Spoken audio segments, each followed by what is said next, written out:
You're welcome to Fanog Research Group YouTube channel. We're looking at some questions dealing with some functions. We have two functions here, f and g. So the function f is described as the square root of x, while the function g is defined as the square root of 4 minus x squared.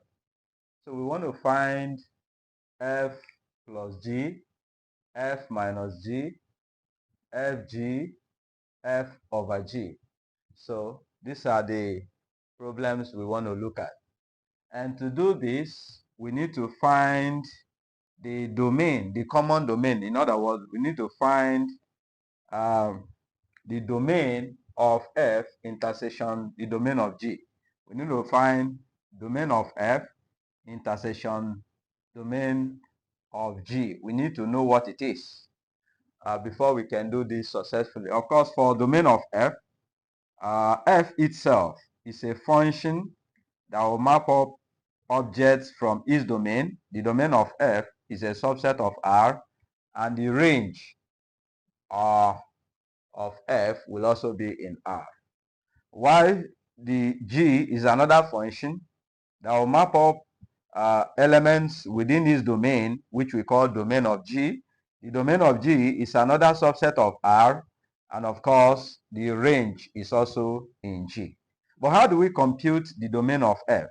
The domain of f is described from, is gotten from the way the function is defined.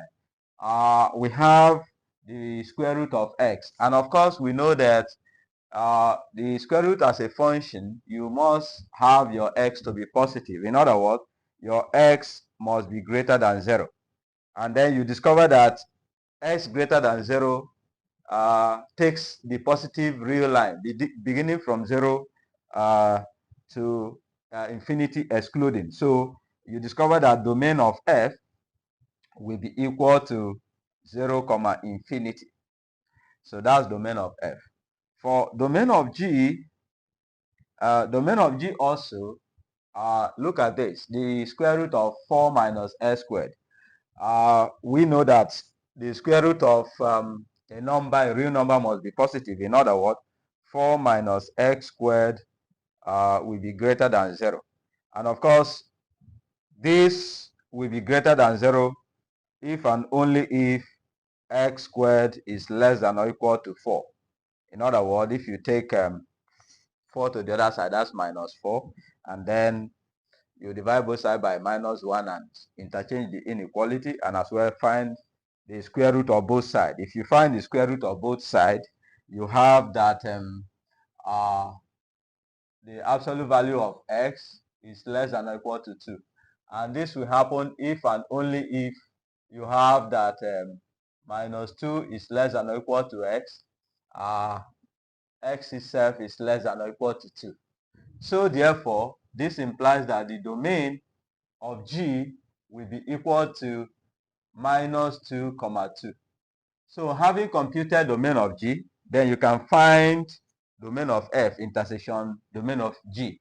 So this implies that domain of F intersection domain of G will be equal to, domain of F is 0, infinity, 0, infinity, intersection domain of G.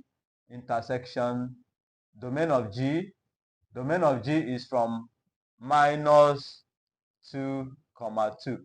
So if you find this intersection, you discover that you have 0, 2. So whatever combination of f and g we have, the domain will be 0, 2. So having found what the domain of the combination of f and g is, then we can proceed ahead to combine them as follows. As you have in A, you have f plus g.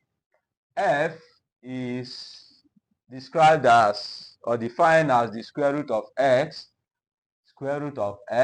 plus g defined as the square root of 4 minus x squared. And of course, that's the combination. And the domain is 0, 2. So that's the first question. The second question is subtraction, which is f minus g. F defined as root x minus g, 4 minus x squared. So that's that, and the domain also remains 0, 2. Okay, so number C, you have f dot g. So fg, which will be equal to the square root of x, which is how f is defined, dot the square root of g. Square root of g is 4 minus x squared. Of course, since these are square roots, you can move them inside. This will be the square root of 4x minus x to power 3. So this is also described within the domain 0, 2. Okay? So also you have the last one, D, which is f of g. Remember that g is a non-zero function. G is a non-zero function. Remember that. Because g is this, so and this is not 0. So therefore f of g, f over g is f is root x all over root 4 minus x squared. Of course, you can combine them since you have the square root, so you can have this as x square root of x all over 4 minus x squared.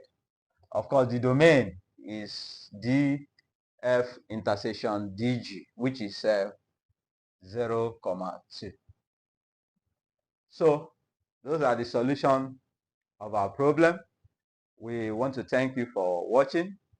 To get notified whenever new video is uploaded, please kindly click on the subscribe button to subscribe to our FANOG Research Group YouTube channel.